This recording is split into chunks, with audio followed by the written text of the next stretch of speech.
اللہ تعالیٰ نے جنت میں ایک فرشتہ پیدا کیا.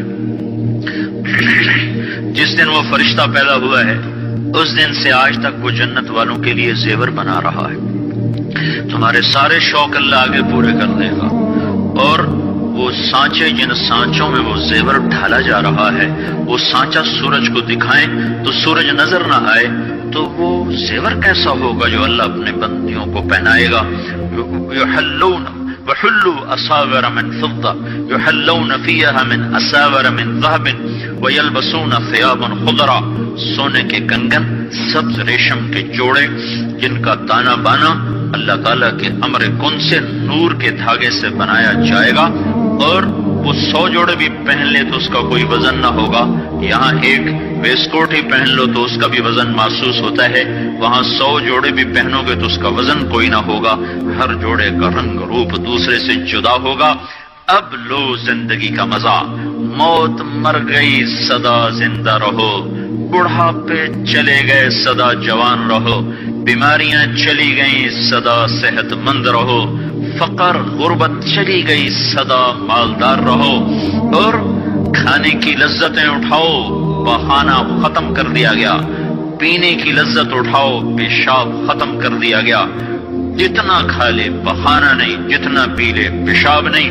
اور پینے کے 3 محفلیں میرے اللہ نے لگائی ہیں. ان الابرار یشربون من کاس کان مزاجها کافورا. ایک جنت کا درجہ ہے جہاں جنتی مرد عورت خود جنت کی شراب سرائیوں سے انڈیل کر گلاس میں ڈال ڈال کے پیئیں گے. ایک اس سے اوپر کلاس ہے جو اعلیٰ درجے کے لوگ ہیں. یسقون فیہا کأسا کان مزاجها زنجبیلا. جہاں وہ بیٹھے ہوئے ہوں گے میاں بیوی، بھائی بہن، مرد عورت، دوست سہیلیاں، اور ان کے لیے خدام آئیں گے اور ان کو ڈال ڈال کے پیش کریں گے اور ان کے لیے تشتریوں میں دھر کے ان کو آگے دیا جائے گا. ان کو پیش کرنے والے غلام ہوں گے. ایک درجہ سب سے اعلیٰ ہے جو VVIP لوگ جن کو کہا جاتا ہے دنیا کے، آخرت کے VVIP لوگ انتہائی اسپیشل، جنت الفردوس کے خاص مرد عورت، جہاں سقاہم ربہم شرابا طہورا، جہاں اللہ خود اپنے ہاتھوں سے جام بھر کے پلائے گا. کاش تمہیں یہ شوق لگ جائیں تم فاطمہ کی بیٹیاں بن کے زندگی گزارو. مغرب کی بیٹی مت بنو. مغرب ننگا ہو گیا ہے، اس نے اپنی تہذیب کو گنوا دیا ہے. میں بھی ایک چوک میں کھڑا ہوا تمہارے پاس آتے ہوئے تو یہ ٹیلی فون کارڈ والوں کا بڑا اشتہار لگا ہوا ہے. وہ لڑکیوں کے ناچنے کی تصویریں تو ہوتی تھیں، ایک بوڑھی عورت کے ناچنے کی بھی تصویر لگی ہوئی ہے. عورت اتنی بے قیمت ہو جائے گی. میری بچیوں، یہ آزادی نہیں ہے، اللہ کی قسم. وہ باطل چال کھیل گیا. آزادی کے نام پر اس نے عورت کی عزت کو نیلام کر دیا ہے. آزادی اس کا نام نہیں ہے کہ ایئر ہوسٹس بن کے 300 مسافروں کی 8 گھنٹے خدمت کرے، ہر ہوسناک نظر اس کا طواف کرے، کوئی اس کو کسی نظر سے دیکھے، کوئی کسی نظر سے دیکھے، کبھی کسی سے ٹکرائے، کبھی کسی سے ٹکرائے. یہ آزادی ہے، یہ آزادی ہے. ہمارا آسٹریلیا سے سفر ہو رہا تھا، سنگاپور 8 گھنٹے کی مسلسل فلائٹ تھی. بڑا جمبو جہاز، اور وہ لڑکیاں ادھر بھاگ رہی ادھر بھاگ رہی. ایک مجھے وہاں خیال آیا.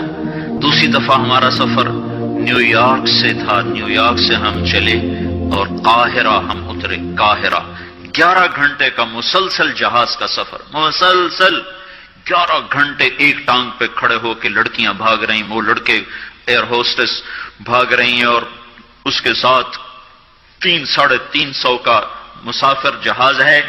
ہر نظر ان کو طواف بھی کرتی ہے، بلاتی بھی ہے، پکارتی بھی ہے. یہ پاگل. اور ایک لڑکی گھر بیٹھ کر اپنے خامند کی خدمت کرتی ہے، اپنے بچوں کو پالتی ہے، اور اس کا خامند اس کو باہر سے کما کے لا کے دیتا ہے اور اسے گھر میں عزت کے ساتھ رکھتا ہے. اس کا نام غلامی رکھا، اس کا نام آزادی رکھا. ہوٹل میں وہ چائے سرو کر رہی ہے، یہ آزادی ہے. اور وہ کاؤنٹر پہ جنرل سٹور پر 8 گھنٹے کھڑے ہو کر وہ سارا دن تھکن سے چور ہو جاتی ہے، پھر اس نے گھر جا کے کھانا خود تیار کرنا ہے. وہ گھر میں اس کا خاوند کوئی نہیں بیٹھا، وہ بوائے فرینڈ ہے، وہ آج اس کے ساتھ ہے، کل کسی اور کے ساتھ ہوگا. ایک ڈرامہ رائٹر تھے اشفاق احمد خان رحمت اللہ علیہ، میری ان سے اچھی دوستی تھی. تو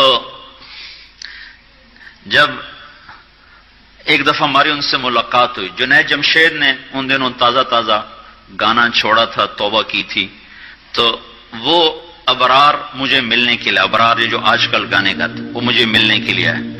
تو ہم ایک گھر میں تھے، تو وہ اشفاق صاحب کہنے لگے کہ میں اس تبلیغ کے کام سے متاثر ہوا انگلینڈ میں، کہ ہم ایک پارک میں بیٹھے تھے، ایک جماعت آئی تبلیغ والوں کی، انہوں نے آ کے مغرب کی اذان دی، نماز شروع کر دی. 15-16 لڑکیاں وہاں کھڑی تھی. ایک نماز ختم ہوئی تو لڑکیاں آگے بڑھیں، تو میں نے اپنی بیوی سے کہا چلو ہم بھی چل کے سنیں یہ کیا کہتے ہیں. تو جب وہ پہنچے ہم وہاں، تو وہ لڑکی نماز پڑھانے والے سے کہہ رہی تھی آپ انگلش جانتے ہیں؟ اس نے کہا جانتا ہوں. کہا آپ نے کیا کیا ہے؟ کہا ہم نے عبادت کی ہے. اس لڑکی نے کہا آج تو اتوار نہیں. انہوں نے کہا ہم دن میں 5 دفعہ پڑھتے ہیں. 5 دفعہ. مجھے نہیں پتا ان بچیوں میں کتنی ہیں جو 5 دفعہ نماز پڑھتی ہیں، شاید کمی ہوگی. اللہ کرے تم سب کو یہ دولت نصیب ہو جائے. یاد رکھنا سجدوں میں سر رکھے بغیر نہ کبھی کسی نے اللہ کو پایا نہ پا سکتا ہے، اور سجدوں میں آنسو بہائے بغیر نہ کبھی کسی نے دل کی دولت کو سمیٹا ہے نہ کوئی سمیٹ سکتا ہے. یہ دل کا چین و سکون میرے اللہ کی قسم پیشانی کو زمین پر رگڑنے میں ہے، اور اس پیشانی پر آنسو بہانے میں ہے. باتوں سے بات نکل آتی ہے. جنید جمشید 1997 میں سب سے پہلے مجھے ملا. مجھ سے کہنے لگا مولوی صاحب ایک پاکستانی جس گلیمر کو خوابوں میں دیکھتا ہے، جس زندگی کا خواب دیکھتا ہے، وہ زندگی مجھے حاصل ہے. میرے پاس دولت بھی ہے، عزت بھی ہے، شہرت بھی ہے، چاروں طرف میری زندگی رقص کرتی ہے، لیکن اس کے باوجود میرے اندر اندھیرا ہے، خلا ہے. میں اس کے الفاظ بڑے خوبصورت. کہنے لگا میں وہ کشتی ہوں جس کا کوئی ساحل نہیں. اللہ اکبر. یہ کیا وجہ ہے؟ مجھ سے کہنے لگا یہ کیا وجہ ہے، ایسا کیوں ہے؟ میری تو ہر خواہش مجھے حاصل ہے. اور بالکل یہی بات چند لفظوں کی تبدیلی کے ساتھ مجھے سعید انور نے کہی جب وہ 3 دن کے لیے ہمارے ساتھ نکلا پہلی دفعہ. مجھ سے کہنے لگا میں یہ سوچا کرتا تھا عزت، دولت اور شہرت یہ میری زندگی کا مقصد ہے. صرف 22 سال میں مجھے سب کچھ مل گیا، عزت بھی، دولت بھی، شہرت بھی، لیکن دل اسی طرح پریشان. 100 بار چمن مہکا، 100 بار بہار آئی، دنیا کی وہی رونق، دل کی وہی تنہائی. تو رونق بھی ہے، بہار بھی ہے، پھر دل کیوں اداس ہے، پھر دل کیوں پریشان و غمگین ہے؟ کہ اس سوچ نے مجھے یہ مجبور کر دیا کہ میں نے مقصد کے انتخاب میں غلطی کھائی ہے. مقصد کے پانے کے بعد تو آدمی چین میں آتا ہے. مجھے اگر عزت، دولت، شہرت میرا مقصد ہے تو مجھے مل چکا ہے، پھر مجھے چین کیوں نہیں، پھر مجھے سکون کیوں نہیں؟ تو مجھے پتا چلا کہ نہیں، مقصد زندگی کچھ اور ہے. میں نے کہا شکر کرو تمہیں جلدی پتا چل گیا. بعضے تو زندگی گزار جاتے ہیں اور انہیں موت تک نہیں ہوش رہتا کہ میں کیوں آیا تھا اور میرا کیا مقصد تھا. جو لوٹ آئیں کچھ کہنا نہیں، بس دیکھنا انہیں غور سے، جنہیں منزلوں پہ خبر ہوئی کہ یہ راستہ کوئی اور تھا. چل چل تھک گئے، جب آگے پہنچے تو دیکھو غلط جگہ آ گئے. واپس مڑنے کا وقت ختم ہو چکا ہے، شام ہو چکی ہے، اندھیرے چھا چکے ہیں، اب واپس مڑنے کا راستہ نہیں ہے. شکر کرو کہ اللہ تعالیٰ نے ہمیں ایمان کی دولت عطا فرمائی. اور تم 22 سال کی، تم جلدی 30 برس کی عمر میں ہی تمہیں ہوش آ گیا کہ نہیں میری زندگی کا مقصد کوئی اور ہے. اس نوجوان نے کہا ہم دن میں 5 نمازیں پڑھتے ہیں. اس لڑکی نے کہا یہ تو بہت زیادہ ہے.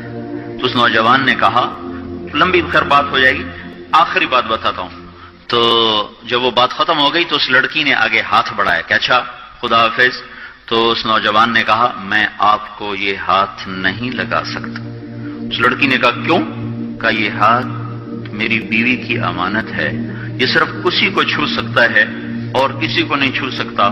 تو لڑکی کھڑی تھی اس کی چیخ نکلی اور زمین پہ گر گئی اور اس کی ہچکیاں لگ گئی اور وہ پھوٹ پھوٹ کے رونے لگی اور کہنے لگی وہ لڑکی کتنی خوش قسمت ہے جس کے تم خامند ہو، کاش یورپ کے مرد بھی ایسے ہوتے.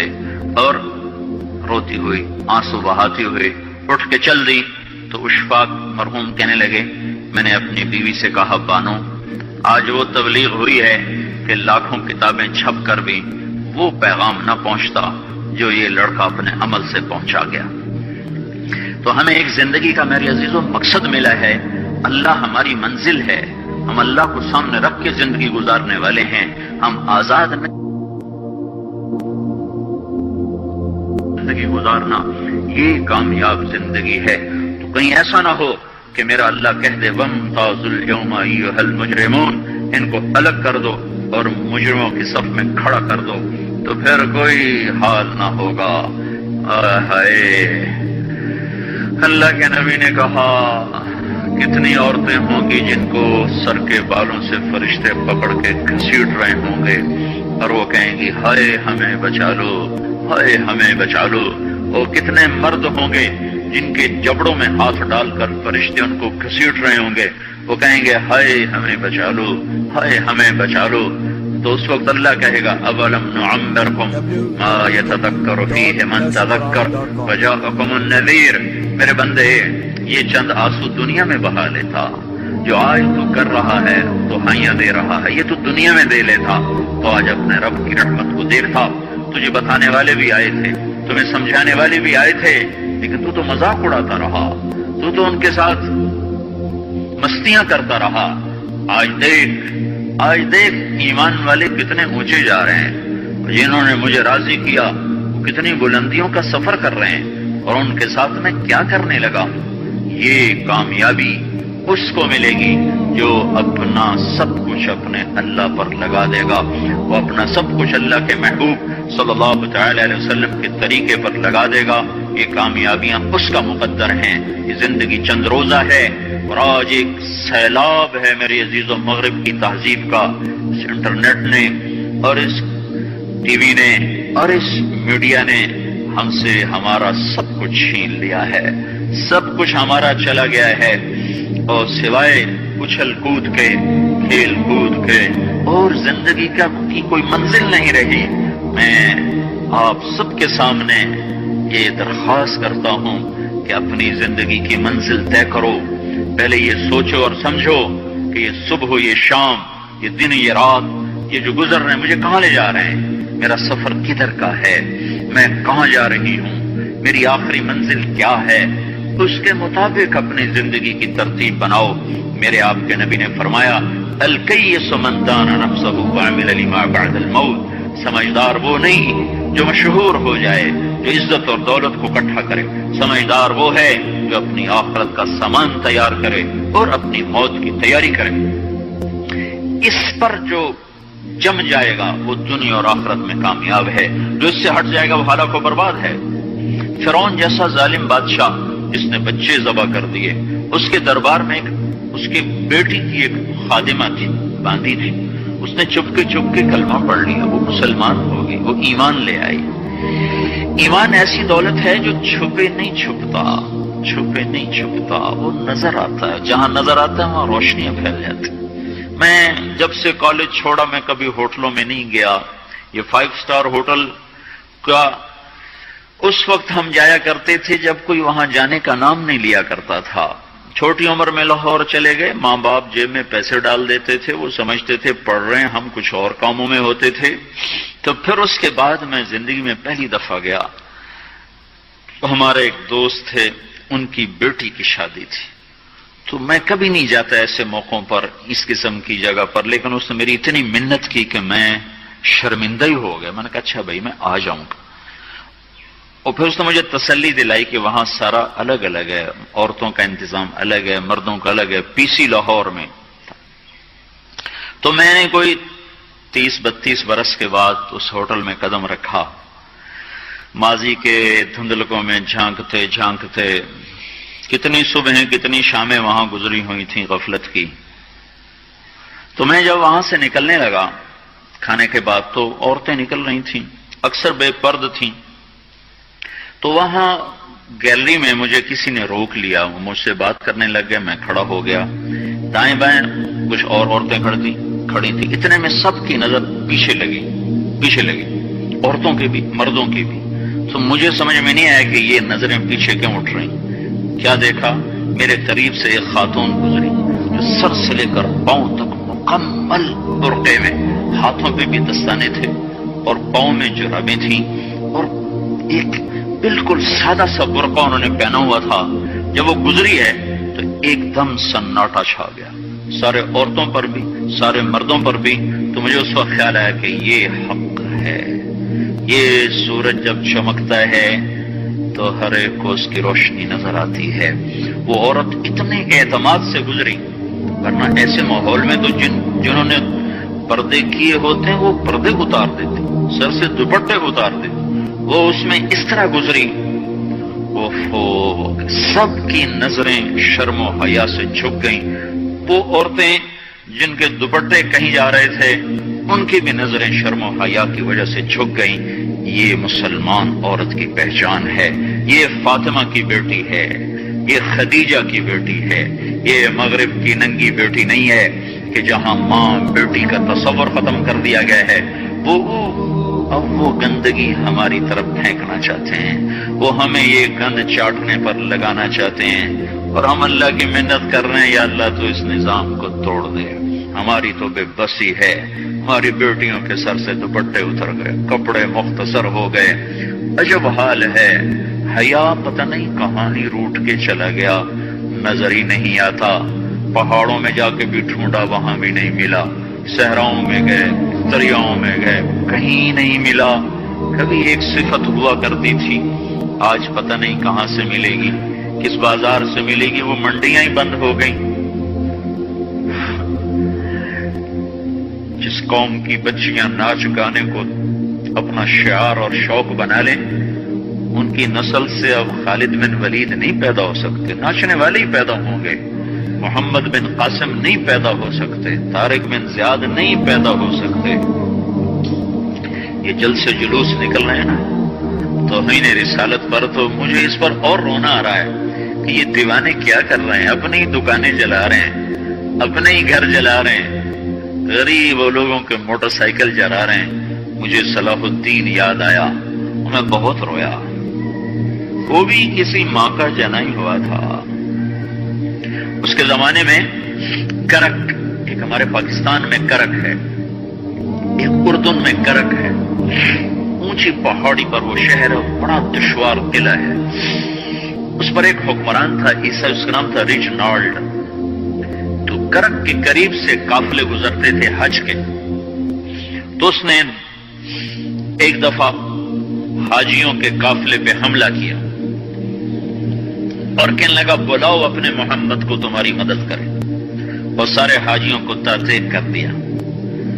اور دوسری دفعہ اس نے بحری بیڑا تیار کیا اور مدینے پر حملہ کرنے کے لیے وہ بندرگاہ تک پہنچا یمبو کی، لیکن موسمی حالات سازگار نہ تھے تو واپس ہو گیا۔ تو حطین کی لڑائی ہوئی ہے فلسطین میں، جس میں سارا یورپ اپنی طاقت کے ساتھ میدان میں اترا تھا، اور ادھر تنہا صلاح الدین ایوبی رحمت اللہ علیہ اکیلا اس لشکر سے ٹکرایا تھا، اور انہیں اس میں ساری رومن امپائر کو شکست ہوئی تھی۔ تو بڑے بڑے بادشاہ اس میں گرفتار ہوئے، تو اس میں ریجنالڈ بھی گرفتار ہو کے آیا۔ تو کوئی 12 بادشاہ تھے ریاستوں کے جو سامنے اس کے پیش کیے گئے، تو پیاس کی شدت سے سب کا برا حال تھا۔ تو صلاح الدین نے سب کو پانی پیش کیا، ریجنالڈ کو نہیں پیش کیا۔ تو یروشلم کا جو بادشاہ تھا ہمفرے، اس نے اپنا پانی بچا کے اس کو دیا۔ تو صلاح الدین نے کہا یہ پانی تو دے رہا ہے، میں نہیں دے رہا ہوں۔ اسلام میں یہ ہے جب کسی کو پانی پلا دو تو اس پہ تم ہاتھ نہیں اٹھا سکتے، یہ امن کی نشانی ہے۔ تو صلاح الدین نے فوراً اسے کہا یہ پانی تو نے دیا، میں نے نہیں دیا۔ تو پھر انہوں نے ریجنالڈ کو اسلام کی دعوت دی کہ تو مسلمان ہو جا، میں تجھے دعوت دیتا ہوں۔ اس نے انکار کر دیا، کہا میں نہیں ہوتا۔ تو انہوں نے کہا میں نے تیرے قتل کی 2 دفعہ قسم کھائی تھی، ایک جب تو مدینے پہ حملہ آور ہوا تھا تو میں نے قسم کھائی تھی میں تجھے اپنے ہاتھوں سے قتل کروں گا، اور دوسری دفعہ جب تم نے حاجیوں پہ حملہ کر کے کہا تھا بلاؤ محمد کو، تو میں نے قسم کھائی تھی کہ مجھے اللہ نے موقع دیا تو میں اپنے ہاتھ سے تیری گردن اڑاؤں گا۔ آج محمد کا ادنا غلام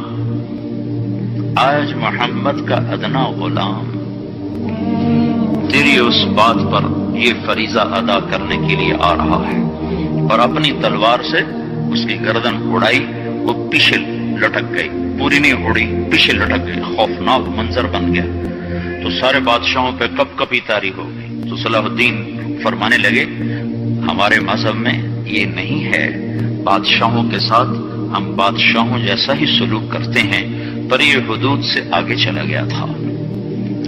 اب مجھے یہ قصہ بھولا ہوا تھا، مجھے انہی حادثوں میں، انہی ہنگاموں میں وہ یاد آیا، تو بعد تنہائیوں میں بیٹھ کے بے بسی کے آنسو بہ جاتے ہیں، اور اس کے سوا کوئی چارہ نہیں ہے۔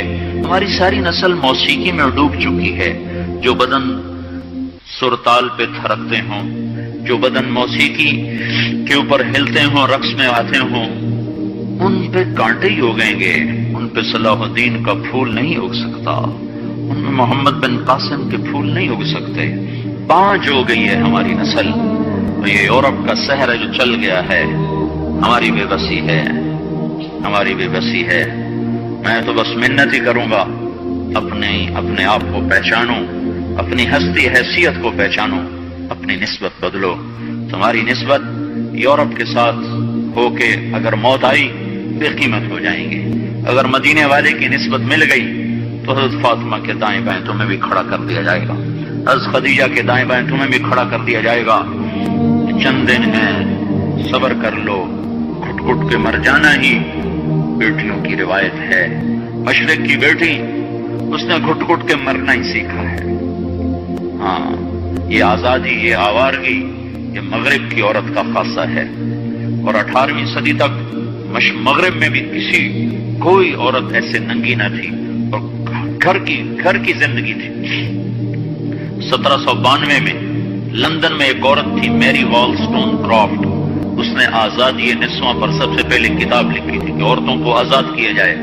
اس آزادی کا زہر ہے جو آج بھرا ہوا ہے۔